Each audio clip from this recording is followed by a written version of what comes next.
Hello বন্ধুরা, good morning. তো আজকে হচ্ছে সানডে। সকাল সকাল ঘুম থেকে উঠেই রান্নাঘরে চলে এসেছি। আজকে সানডেতে মোচার ঘন্ট করব। এই যে কালকে মোচাটা কেটে সেদ্ধ করে রেখেছিলাম, করে ফ্রিজে রেখে দিয়েছিলাম। তো মোচার জন্য মশলা করে নিয়েছি।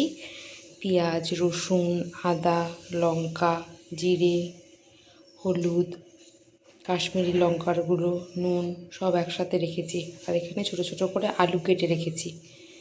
তো চলো এবার রান্নাটা শুরু করা যাক।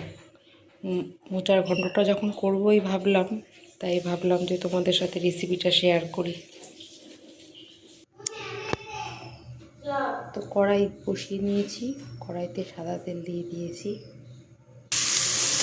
তেলে আলুগুলো দিয়ে আলুগুলো লাল লাল করে ভেজে নেব। আলুর মধ্যে নুন আর হলুদ দিয়ে দিয়েছি এবং আলুগুলো লাল লাল করে ভেজে নেব। এবার কড়াইতে আলু ভাজার সাদা তেলের মধ্যে জিরে আর তেজপাতা ফোড়ন দিয়ে দিলাম। জিরে আর তেজপাতা ফোড়ন দিয়ে বেটে রাখা মশলাগুলোকে এর মধ্যে দিয়ে দিলাম। দিয়ে মশলা ভালো করে কষিয়ে নেব। মশলা কষানো হয়ে গেছে, এবার মোচাটা এর মধ্যে দিয়ে দেব। মোচাটা দিয়ে ভালো করে কষাবো। জল দেব না কিন্তু এর মধ্যে, জল দিলে একদম ভালো লাগবে না।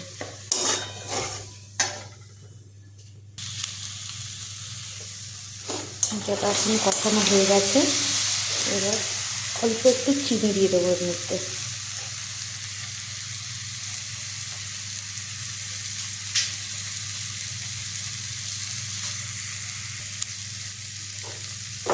এবার আলু ভেজে রেখেছিলাম, আলু ভাজাগুলোর মধ্যে দিয়ে দেবো।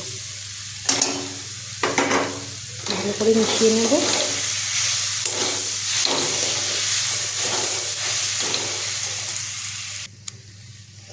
এবার প্রায় হয়েই গেছে।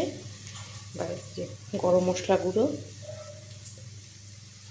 আর 1 চামচ ঘি দিয়ে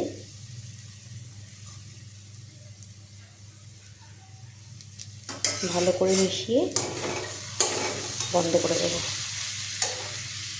তাহলেই মোচা একদম রেডি।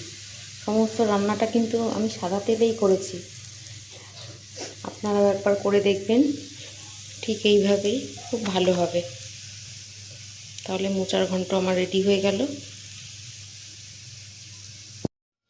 তাহলে বন্ধুরা চলো তোমাদের আজকে সানডে স্পেশাল মেনুটা দেখিয়ে দিই।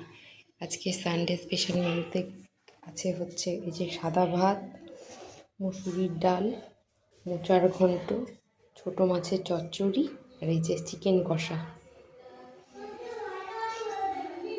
তাহলে বন্ধুরা আজকের মতো ভিডিওটা এখানেই শেষ করছি। সবাই খুব ভালো থেকো, বাই।